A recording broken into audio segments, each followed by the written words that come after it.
Hey everyone, it's Bryan here from Xact IT Solutions. Welcome to another video during Cybersecurity Awareness Month 2020. Today is October 22nd, 2020. And before we get into today's content, I want to remind everyone that we do not get paid or we do not charge a fee for this content. So if you would, please subscribe to our channel and like the video down below. It greatly helps us out with YouTube and motivates us to put out more content around cybersecurity and all things important around protecting yourself from cyber criminals. So without further ado, let's get into today's content.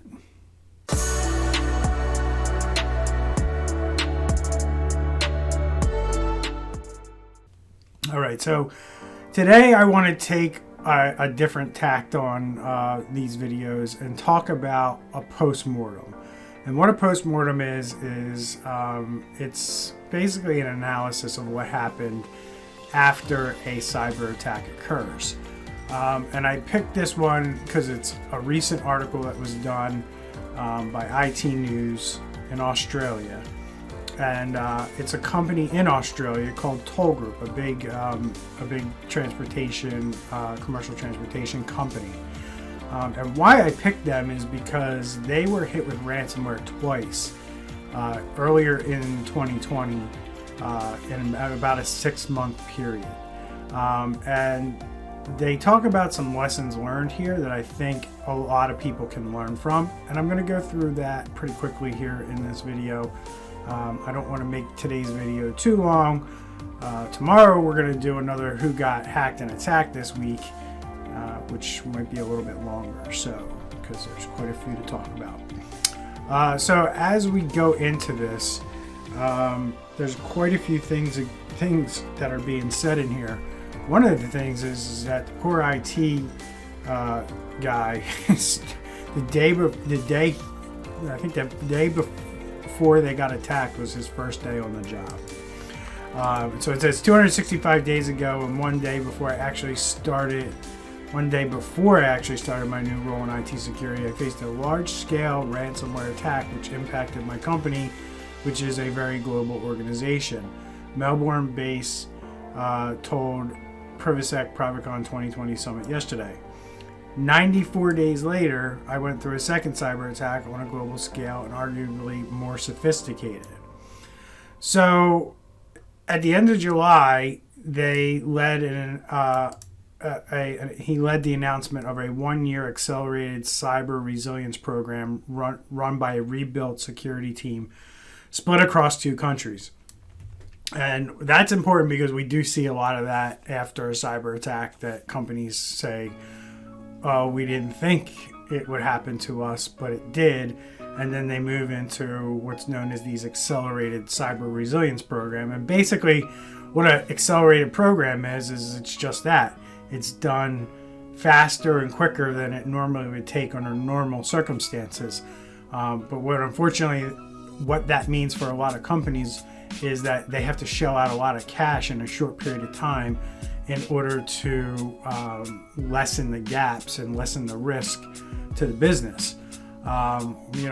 Companies, we can do cybersecurity pretty quickly, but it takes time, money, and resources. And if you don't have time, money, and resources to allocate to your cyber program, the only thing you can do is do it over a longer period of time. So do you have enough money to hire the experts that need to be involved in your cybersecurity program?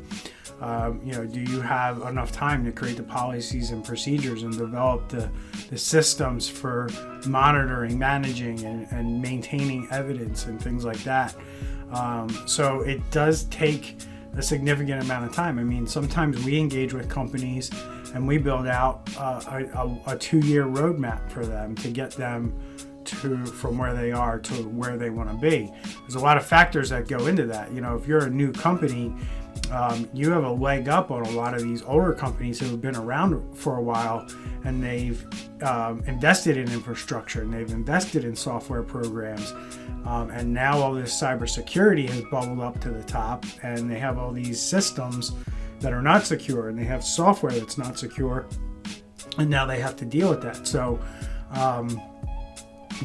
starting a new business, I would highly recommend you take cybersecurity seriously from the get-go, because it'll be better and cheaper for you in the long run to deal with it as you're small and build it as you're small and then scale it than it is to grow to a certain point and then decide, okay, now we're big enough where we have to take cybersecurity seriously.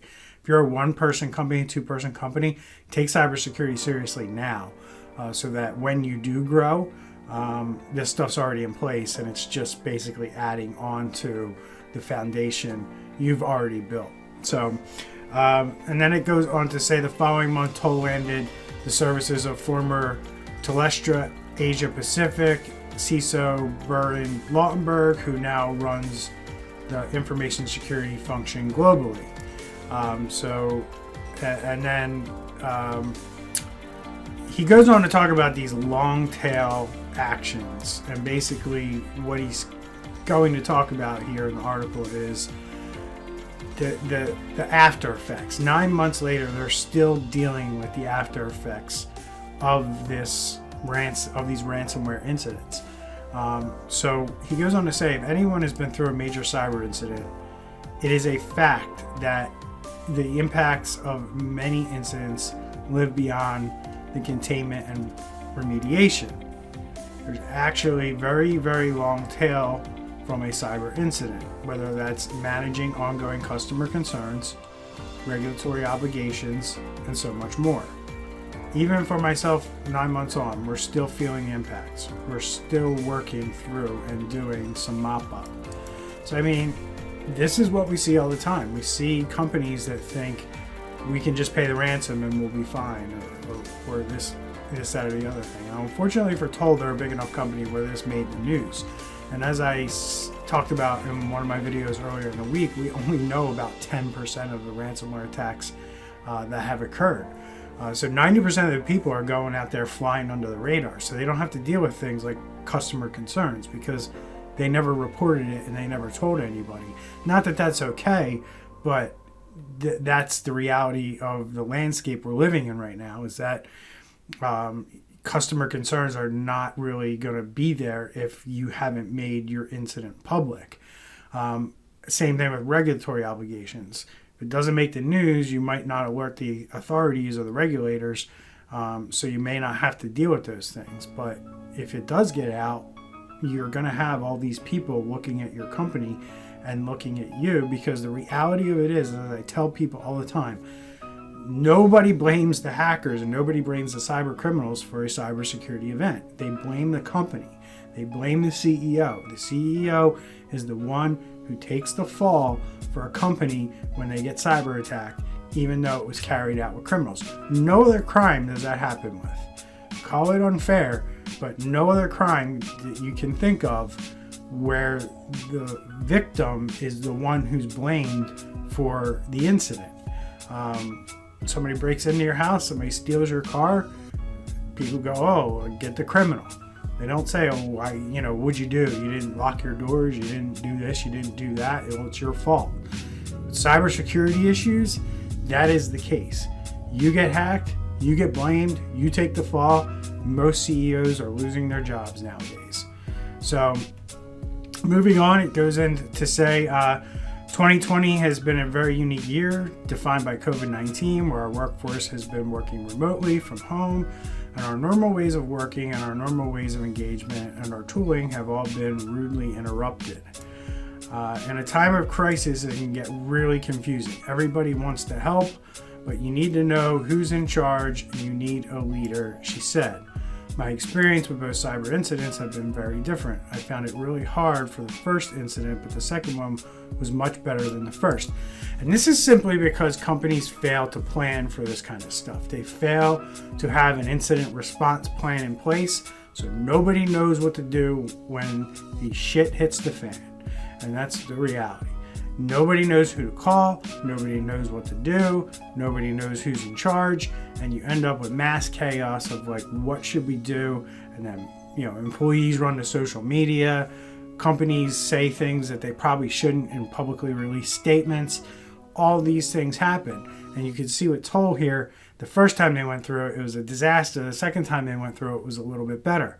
So this begs the question, why aren't companies doing more and more of this testing or fire drills around this stuff?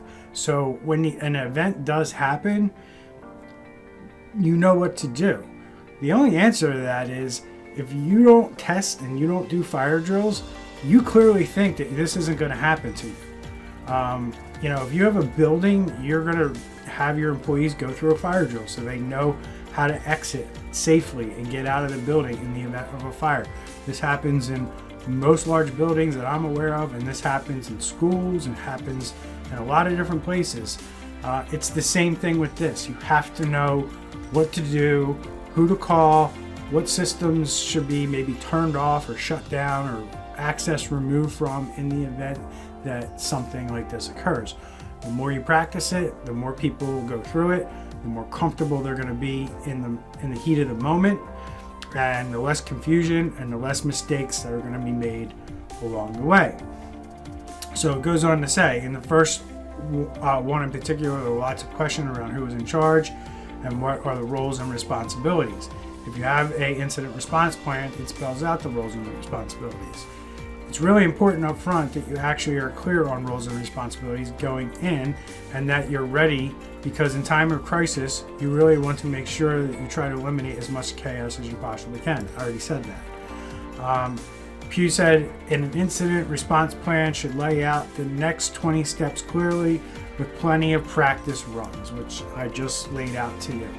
At Xact IT, we work with our clients, and I'll be quite frank with you, not all of them want to do it, but the ones that do, we work with them on this stuff. We go through practice drills so everybody knows, whether it's cyber criminals, floods, fires, our customers and our clients know what they're going to do in the event that when these things happen. It's not a mystery. And I think if you're a CEO, you own a company, and you think, I'm just going to call my IT guy when these things happen, that's not a plan. Your plan needs to be well more defined than that, as we see here, the next 20 steps. So what are the next 20 steps when you can't access your network because of something that happened? How does that go down? What does that look like? Practice it. Goes on to say you need to make sure that you run lots and lots of practice runs with your team so that everyone is clear. And we're doing this quarterly at the moment, which is great. Obviously back then they weren't, but now they learned their lesson. So as a business owner, learn from these folks. They're doing it now and they're taking it seriously. Get somebody who knows how to work with you on these things and put it together. Not just with the executive crisis management team, but with teams on the ground. And my reflection is that this is actually a lot harder than it sounds. It is, I can tell you that, especially if you have teams that are spread across the globe and working across different time zones, etc. This is very time-consuming stuff, folks, and policies and procedures and creating them is time-consuming stuff, but it's important. You have to get it done, and this is why. My personal experience is that having run a couple of them by now, we're still finding lots of opportunities to improve and making sure that our team is really deeply understand the drill. And that's the main thing that I want to get across here. You got to have this stuff in place and you got to practice it. And every time you practice it, you're going to see your shortcomings and you're going to be able to improve upon things. When you do this for the first time, when it's a real event, it's really bad if you haven't practiced it before. Things just go tremendously poor. Recovery times are a lot longer. The amount of money you have to spend is much higher. The more and more you practice this, the more and more you can refine how you react to these situations, the better off you're going to be when any of these events occur in your business. So I'm going to leave it here. I think this is enough information. I'll leave a link to this article in the description below if you want to check it out some more. It goes on to talk about bringing in experts and just making sure that they have certain things in place. I could go on and on about this, but the important thing is that cybersecurity planning, having policies and procedures in place and following a framework is paramount today in business if you want to recover from any kind of event that takes down your network or brings down your data and how your company operates. So I hope you found this little video informative. If you did, please hit the like button down below. Subscribe to our channel. Don't forget, if you do subscribe in the month of October, or you are subscribed to our channel, it doesn't matter when you hit subscribe. If you're subscribed on October 31st, we're going to pick a random person on the 1st of November. As long as you're 18 years old and in the United States, you will win a $200 Amazon gift card if we pick you as the winner. So I will see you guys later.